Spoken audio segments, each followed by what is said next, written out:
Mike Wally Joseph, and you are? Luciela Louis. Could you tell me what is the nature of your business? Well, Rodney's Wellness Retreat is a small, I like to say small, agro-tourism project in the southwestern village of Soufrière. I should add scenic village of Soufrière.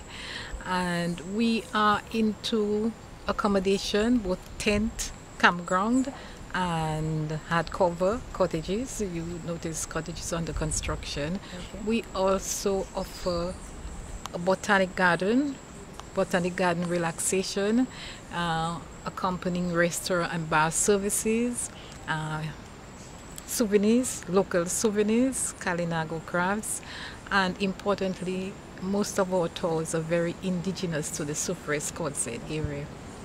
Great. At present, who are your trading partners?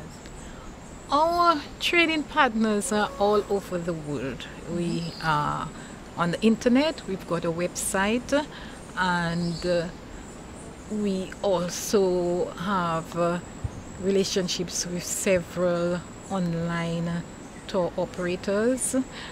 Of course, we are partnering with some tour operators in Dominica and Martinique and Guadeloupe. Hence, most of our tourists, most of our clients are from Martinique, Guadeloupe, France, Germany, and of course the local market.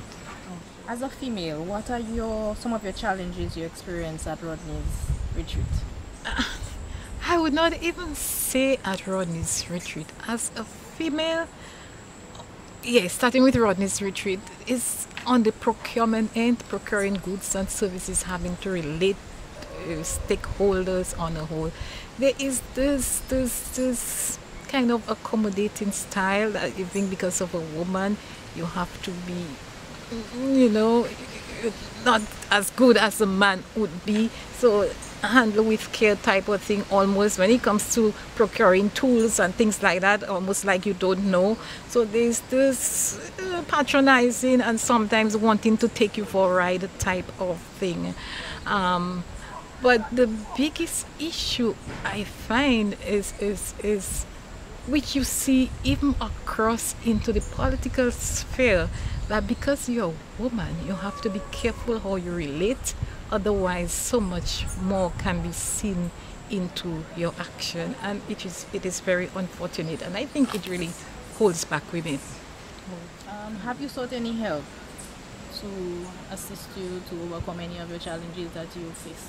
Well, as I hinted on this latter one, which probably is a major one, I think it's a cultural problem. So it will take a while to go.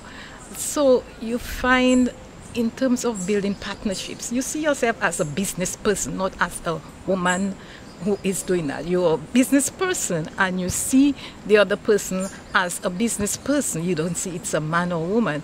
But in a cultural context, you have to always be mindful that some of your moves, you have to be careful how you approach it. Otherwise, it may be seen as something else, and there are all sorts of issues that attendant to that. Okay. That being said, what in your opinion can be done to resolve some of the challenges that you face at Rodney's? Well, some of it, as I've been repeating, it's an attitudinal problem that people think, let's just treat business people as business people. Forget the sex. Forget it's a woman or it's a man. It's a business person, and see the person as that and treat with the person as that, rather than seeing the sex, which I find is very much there. I cannot really define some of the some of the ways in which it is manifest, but it is very much there. As a woman in this business, what do you think is the major advantage in trading within the Caribbean? The major advantage in trading within the Caribbean, I would say, is our comparative advantage in services, and that is why we have converted our farm, which is an agricultural production place, into this agro-tourism, bringing in the service component, because that is where the region is known to have its comparative advantage. Yeah? And the disadvantage would be? The disadvantage would be this is not just sex driven. It is the disadvantage, I think, is our size, our small size, our vulnerability to external shocks and climate change impacts. Those are the big, because they can be very disruptive to productive, the productive base for small businesses in particular.